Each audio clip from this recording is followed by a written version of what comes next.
विश्वानि देव सवितर दुरितानि परासुव यद्भद्रं तन्नःसुव। ॐ शान्ति शान्ति शान्तिः। ओम ही सर्वरक्षक परमात्मा, सर्वेश्वर, सर्वोच्च, सर्वव्यापक, सर्वशक्तिमान, दयालु, कृपालु प्रभु, विश्वानि देव, ही सब कुछ देने वाले परमात्मा देव, विश्वानि संपूर्ण, दुरितानि परास्व, संपूर्ण दुरित, दुर्गुण, दुर्व्यसन और उनसे उत्पन्न होने वाले दुखों से, पराधीनताओं से, दुर्बलताओं से हमें मुक्त कर दो। ओम विश्वानि देव सविता, हे सबकी सृष्टि के सारे अस्तित्व के जो रचयिता हैं उनको सविता परमात्मा कहते हैं। हे सविता देव परमात्मा, विश्वानि दुरितानि परास्व, विश्वानि देव सविता सवितर सवितः दुरितानि परास्व। यत भद्रम, यत जो भद्र शुभ है, अशुभ को तो दूर करना, जो शुभ है, यत भद्रम जो भद्र है, तन्न आस्व तत् वह न हम सबको आस्व प्राप्त होवे। सद्ज्ञान, सद्विवेक, श्रद्धा, निष्ठा, भक्ति, प्रेम, करुणा, कृतज्ञता, सत्कर्म, पुरुषार्थ, जितने भी शुभ हैं, आनो भद्रः कृतो यन्तु विश्वतः, वो हमें सभी प्राप्त हो, ऐसा जीवन हो हमारा। हे हृदयेश्वर, हे सर्वेश्वर, हे प्राणेश्वर, हे परमेश्वर। गाइए मिलकर के, सब मिलकर के प्रार्थना करते हैं। हे सर्वेश्वर, हे प्राणेश्वर, हे परमेश्वर, हे हृदयेश्वर, हे सर्वेश्वर, हे प्राणेश्वर, हे समर्थ, हे करुणा सिंधु, हे समर्थ, हे करुणा सिंधु, विनती स्वीकार करो। हे समर्थ, हे करुणा सिंधु, विनती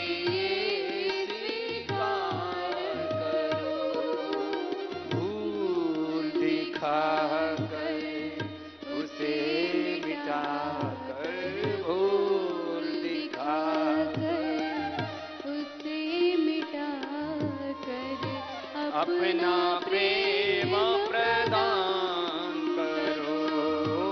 भूल दिखा कर, उसे मिटा कर अपना प्रेम प्रदान करो।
आइए एक प्रार्थना और करते हैं और जीवन में एक क्षण के लिए भी अशुभ ना आए। अब तो ऊपर उठें अशुभ से। न जाने कितने जन्मों के कर्माश संस्कार और इस जन्म के भी न जाने कितने अशुभ अभ्यास उसमें हम पीछे जा रहे हैं। तो प्रभु से प्रार्थना करें कि प्रभु अब तो हमें उभारो। वर्तमान सभी का निर्दोष है। हम अतीत की स्मृतियों से, वर्तमान की आसक्तियों से बाहर नहीं निकल पाते, उनमें जकड़े रहते हैं। उभर वही पाएंगे जो गुरु और भगवान की शरणागति में आकर के इनके पार जाएंगे। नहीं तो जब भी एकांत में बैठते हैं ना, तो अपने किए हुए पाप अपने सामने आ जाते हैं। फिर हम अपने आप को धिक्कारने लगते हैं, अपने आप को नकारने लगते हैं, अपने आप को नोचने कसोटने लगते हैं। अपने आप से हम कहने लगते हैं तू बड़ा पापी है, नीच अधम है। तो एक बार बस ऐसा प्रार्थना करके गुरु और भगवान की शरणागति में अपने दोषों को स्वीकार करके उससे बाहर निकलें। क्षमा करो हे मेरे प्रभु जी, अब तक के सारे अपराध। मिलकर के गाइए सब। क्षमा करो हे मेरे प्रभु जी, अब तक के सारे अपराध। क्षमा करो हे मेरे प्रभु जी, अब तक के सारे अपराध। धो डालो तन की चादर को, धो डालो मन की चादर को, लगे हैं इसमें जो भी दाग, क्षमा करो।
मिल करके मेरे प्रभु जी, अब तक के सारे अपराध क्षमा करो।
अब तक के सारे अपराध क्षमा करो हे मेरे प्रभु जी।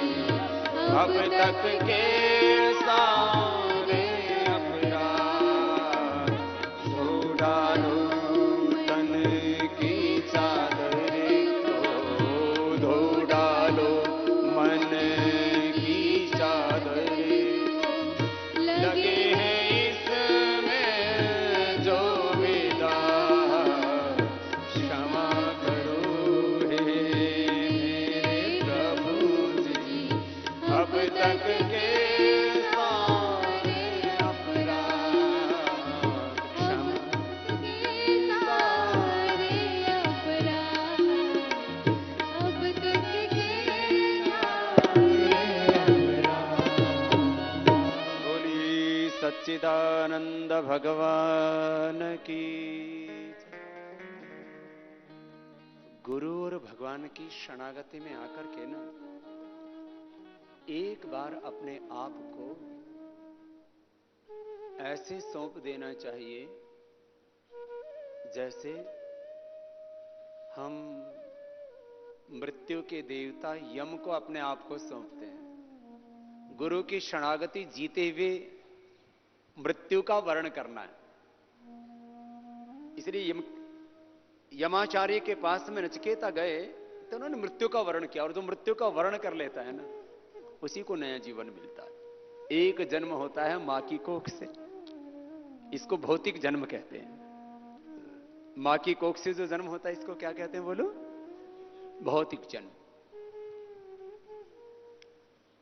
और जो गुरु की शरणागति से गुरु के गर्भ में आते हैं, गुरुकुल गुरु का गर्भ है। गर्भ की एक परिधि होती है, मां की जो कोख होती है उसकी छोटी परिधि है, उसमें हमें पोषण मिलता है मां के शरीर से, मां के मन से, मां की आत्मा से। हमारा शरीर, हमारा मन, हमारी आत्मा, हमारा अस्तित्व प्रकट होता है। ये पिता का बीज और मां की कोख, ये हमारे भौतिक अस्तित्व का निर्माण करते हैं। उसकी एक सीमित परिधि है और उसकी भी बहुत महिमा। कोई विदुषी मां, योगिनी, आध्यात्मिक मां, संस्कार वाली, सद्विचार वाली, ऊंचा ज्ञान, ऊंची निष्ठा, ऊंची दिव्यता वाली मां किसी आत्मा का आह्वान करके अपने गर्भ में उसको आमंत्रित करती है, उसको गर्भाधान कहते हैं। और उसके बाद उस बच्चे का ठीक से पोषण करती है। सीमंतोन्नयन, पुंसवन सीमंतोन्नयन और जातकर्म संस्कार से लेकर के फिर आगे जो हमारी 16 संस्कारों की जो पावनी परंपरा है, ये तो मनुष्य निर्माण की बहुत बड़ी विधा है।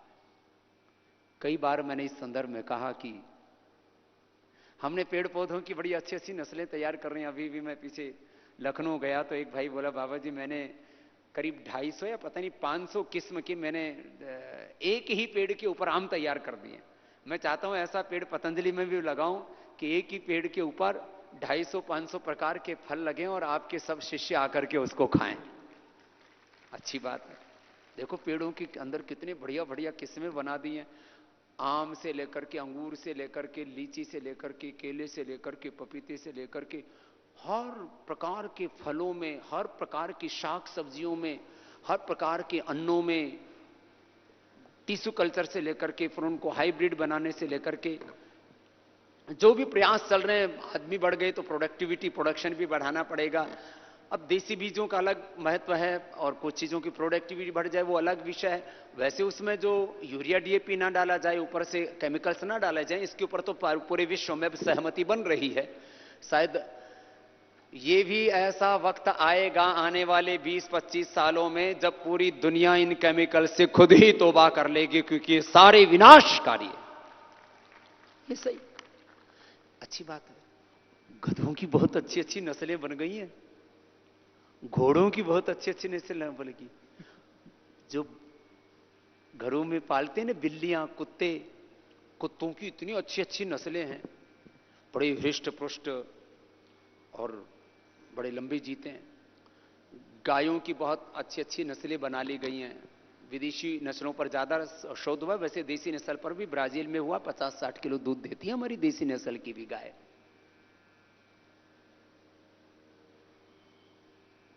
सब चीजों पर बहुत बहुत शोध हुआ है। इतनी बढ़िया बढ़िया नस्लें बना दी हैं। खच्चरों की नस्लें बना दी, मैंने कहा कुत्ते गधे घोड़ों की बहुत बढ़िया बढ़िया नस्लें बना दी। शेरों की भी अच्छी अच्छी नस्लें बना रहे हैं। सब प्रयोग कर रहा है मनुष्य, लेकिन अपनी नस्ल बिगाड़ रहा है। आदमी की नस्ल सुधार का कार्यक्रम ये नहीं चला। तो मुझे लगता है हम तो बाबा जी हैं, लेकिन जो भी पैदा कर रहे हैं बच्चे, उनसे भी हम नस्ल सुधार करवाएंगे। भाई नस्ल सुधार करो, गृहस्थों को इस काम में लगाना पड़ेगा। कुछ लोग बड़े राजी हो रहे, बाबा जी ये काम तो जल्दी करवा दो। आदमी की नस्ल खराब हो रही है। इसलिए महर्षि दयानंद सरस्वती ने खुद बाल ब्रह्मचारी होते हुए संस्कार विधि में 16 संस्कारों का विधान किया कि भाई 16 संस्कार होने चाहिए। 16वां तो अंत्येष्टि है, तो 15 मुख्य संस्कार होते हैं। योग संदेश पत्रिका में भी पिछली बार लिखा था शायद, अगली बार योग संदेश मैगजीन में भी 16 संस्कारों के बारे में। ये हमारी विदुषी बहनें लिखती रहती हैं हर बार, कभी संस्कारों के बारे में, कभी गुरु की महिमा, संगठन की महिमा, सेवा की महिमा, अलग अलग लिखते रहते हैं। आप सब पढ़ते रहते हैं। अभी मैं भी लिखता तो था ही शाश्वत प्रज्ञा में, और बहुत कुछ विषयों में लिखता रहता था। तो फिर कुछ लोगों को बोले स्वामी जी इतने व्यस्त हैं, शायद स्वामी जी नहीं लिखते, कोई और ही लिखता होगा स्वामी जी के नाम से। तो इसलिए मैंने अपने हाथ से अब लिखना शुरू कर दिया है कि भाई अब ये मेरे हाथ से तो कोई दूसरा नहीं लिखेगा।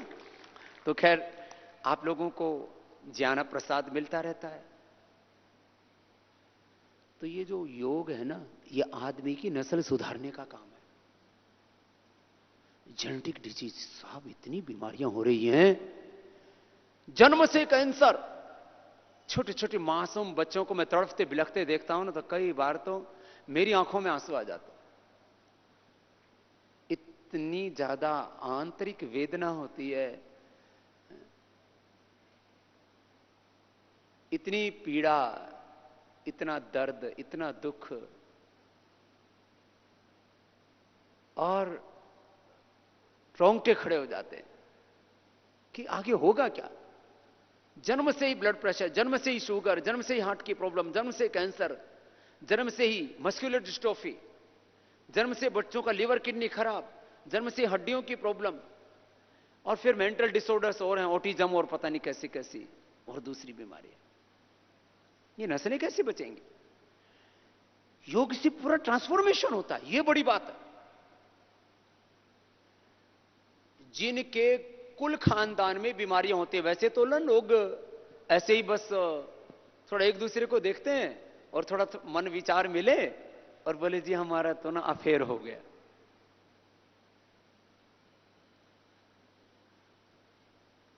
और भयंकर वंशानुगत बीमारियां होते हैं किसी किसी के, घर परिवार को देखते ही नहीं। देखो चलो मैं इस बारे में भी बता देता हूं। जिस भी कुल खानदान में शादी हो रही है, कम से कम उसकी 3 पीढ़ियों को देखो कि उस कुल खानदान में ब्लड प्रेशर की बीमारी तो नहीं है, शुगर की बीमारी तो नहीं है, नहीं तो आपकी आने वाली सारी पीढ़ियां बीमार पैदा होंगी। सच बोल रहा हूं। देखो उसमें हार्ट की प्रॉब्लम तो नहीं है, 50 साल में 60 साल में सब लुढ़क तो नहीं गए थे। और देखना उसमें कैंसर तो नहीं हुआ किसी को। आजकल तो पता लग गया, अभी तो पिछले 20-25 सालों से इन चीजों का पता लग रहा है। कैंसर जेनेटिकली 100% हो रहा है। माने बिना बीड़ी सिगरेट शराब पीने वालों को, शाकाहार करने वालों को, सात्विक जीवन जीने वालों को कैंसर हो रहा है। कितने तो हमारे ऐसे साधु संत महात्मा मित्र जो बहुत संयम सदाचार से, बड़ी सात्विकता, आध्यात्मिकता, दिव्यता से जीवन जीने वाले, उनको कैंसर मैंने देखा। जेनेटिक था। Genetic BP, sugar, genetic heart की problem, genetic cancer, genetic liver kidney की प्रॉब्लम और ये मेंटल डिसऑर्डर्स, ये जेनेटिकली होते हैं।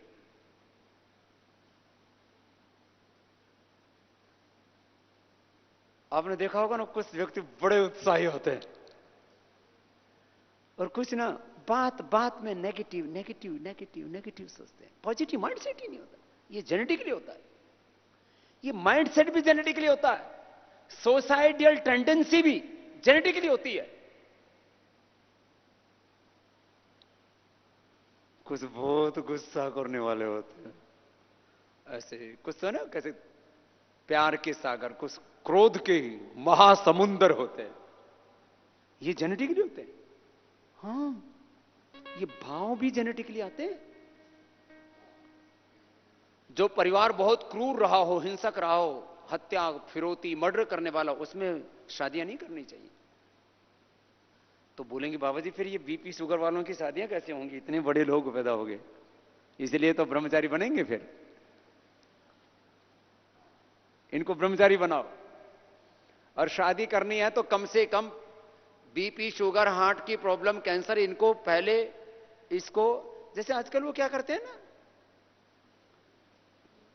स्टलाइज करते हैं। स्टलाइज करते हैं।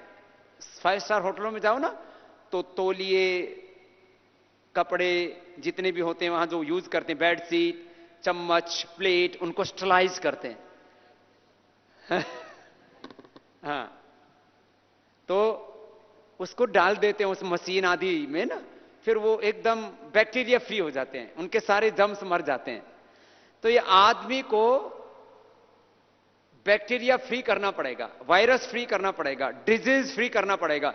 शादी जिन कुल खानदान में यदि करनी है या करानी है, तो बीपी शुगर और थायराइड और कैंसर, इनको किल करने के लिए जीन से निकालने, टीबी भी जेनेटिकली होता है। मैं तो जो 25-50 लोग मेरे जो बहुत बहुत जो करीब, जिनसे करीब 10-20 दिन में मिलना हो जाता है, उनमें मैंने देखा कई लोगों को टीबी, और एक तो उसमें पहलवान, सच्ची बात बता रहा हूं, पहलवान, उसको टीबी। तो मैंने कहा ये हुआ कैसे? तो बोले जी हमारे घर में एक आदमी को था, वहां से हो गया। वो 40 कितने साल, 60 साल बाद प्रकट हुआ। 60 साल बाद टीबी का रोग प्रकट हो गया पहलवान शरीर में। इसलिए यदि किसी बीमार खानदान में शादी विवाह हो जाए, तो उसको कम से कम 3 साल तक प्राणायाम करवाओ, और फिर बाद में बच्चा पैदा करो। ताली बजानी है तो जोर से बजाओ, पता तो लगे स्वामी जी ने कोई बात कही है। कितने साल पहले प्राणायाम करवाना, और हो सके तो शादी के पहले ही करवा लेना, बाद में कभी उक चुक में बच्चा पैदा ना हो जाए बीच में। तो 3 साल प्राणायाम कराओ। योगेश्वर भगवान कृष्ण ने शादी करने के बाद 12 साल तक तप किया, प्राणायाम किया, ध्यान किया, उपासना की, फिर प्रद्युम्न को पैदा किया। शादी के बाद कितने साल तप किया? 12 साल। महाभारत का पूरा प्रमाण है।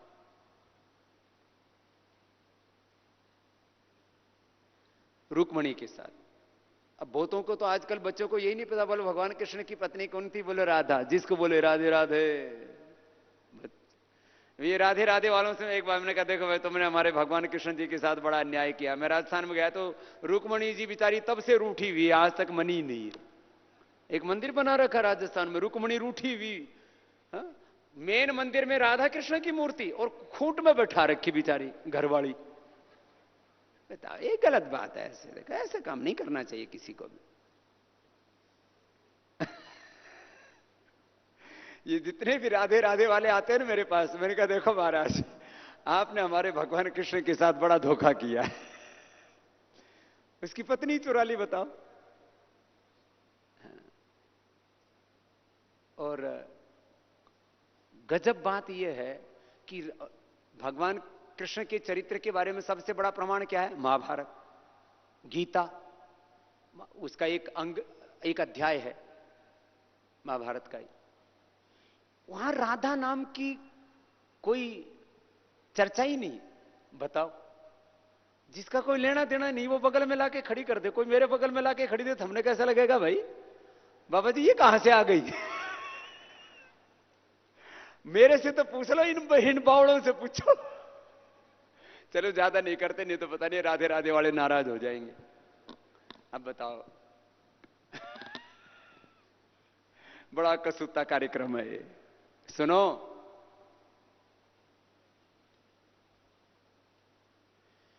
मैं आपसे कह रहा था, मनुष्य का निर्माण, एक तो 16 संस्कार, दूसरा योग। योग से ना पूरा रूपांतरण होता है शरीर का, इंद्रियों का, चित्त का।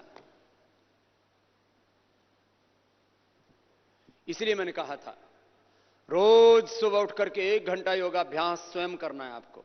इसलिए आपसे बोला था, बोलिए योग करना एवं कराना तथा योग एवं अध्यात्म का प्रचार करना हमारा परम धर्म, सेवा धर्म, राष्ट्र धर्म, भागवत धर्म है।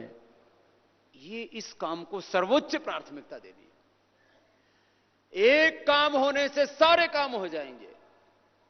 कुछ लोग व्यसन मुक्ति के लिए अभियान चला रहे हैं पूरे देश में। ड्रग फ्री इंडिया कैसे बने, डिजीज फ्री इंडिया कैसे बने, कोई मोटापा मुक्ति के लिए, कोई मधुमेह मुक्ति के लिए, कोई हेपेटाइटिस की मुक्ति के लिए, कोई टीके लगा रहे हैं कि भाई वो पोलियो ना हो, पोलियो ड्रॉप्स पिला रहे हैं। बीमारियों के मुक्ति के लिए अभियान चल रहे हैं, नशे की मुक्ति के लिए अभियान चल रहे हैं। महाराष्ट्र में ना व्यसन मुक्ति और टंटा मुक्ति, टंटा वहां बोलते हैं झगड़े को, झगड़ा मुक्ति के लिए अभियान चला रहे हैं। कितनी जरूरत है इन सब चीजों की। कोई फिर छुआछूत को मिटाने के लिए अभियान चला रहे हैं, कोई मेल मिलाप के लिए अभियान चला रहे हैं। भाईचारा, भाई हिंदू मुसलमान सिख ईसाई ब्राह्मण क्षत्रिय वैश्य दलित शूद्र वनवासी आदिवासी सब भारतवासी मिलजुल करके रहे, भाईचारा के लिए अभियान चला रहे हैं। योग का अभियान चलाने से सारे अभियान पूरे हो जाएंगे। इतना बड़ा काम, एक अभियान से सारे अभियान पूरे हो जाएं, कितनी बड़ी बात है। इतना बड़ा काम है ये, बताओ। अब देखो, यहां मैंने पिछले शिविर में पूछा था, चलो वैसे तो मैं देखो मानवतावादी व्यक्ति हूं, अध्यात्मवादी व्यक्ति हूं, भगवान की संतान मानता हूं स्वयं को और सबको। मैं कभी नहीं मानता कि मैं ही सर्वश्रेष्ठ हूं। ये बड़ा भयंकर वायरस फैला हुआ दुनिया में। ईसाई कहते हैं हम ही सर्वश्रेष्ठ हैं, पूरी दुनिया को ईसाई बनाएंगे। मुसलमान कहते हैं कि इस्लाम ही सर्वश्रेष्ठ है, सबको इस्लाम में दीक्षित करेंगे, मुसलमान बनाएंगे। हिंदू कहते हैं हम ही सर्वश्रेष्ठ हैं, बौद्ध कहते हैं हम ही सर्वश्रेष्ठ हैं, जैन कहते हैं सर्वधर्म प्रधानम जैनम धर्मम, कुछ ऐसा बोलते हैं, जैन ही सर्वश्रेष्ठ होते हैं। कोई सिख भाई बोले कि सिख ही सर्वश्रेष्ठ होते हैं। उसका मतलब और है, राज करेगा खालसा आकी रहे, आकी रहे ना कोई आकी, मतलब जो पापी है अपराधी है वो राज नहीं करेगा। इसका मतलब ये नहीं कि सिख ही सिख रहेंगे, लेकिन कुछ उल्टा अर्थ लगा देते उसका भी कि मेरे खालसा राज करेगा बाकी कोई नहीं रहेगा, आकी कोई नहीं रहेगा, कहते बाकी कोई नहीं रहेगा। ऐसा उसका मतलब नहीं है। तो मैं ही सर्वश्रेष्ठ हूं, यह सबसे बड़ा भयंकर वायरस फैल रखा है दुनिया में। मैं ही सर्वश्रेष्ठ नहीं, हम सभी सर्वश्रेष्ठ हैं, सभी ईश्वर की संतान है। क्या कौन बिना मतलब की बातें फैला दी लोगों ने। हमने इन सारी बातों को खत्म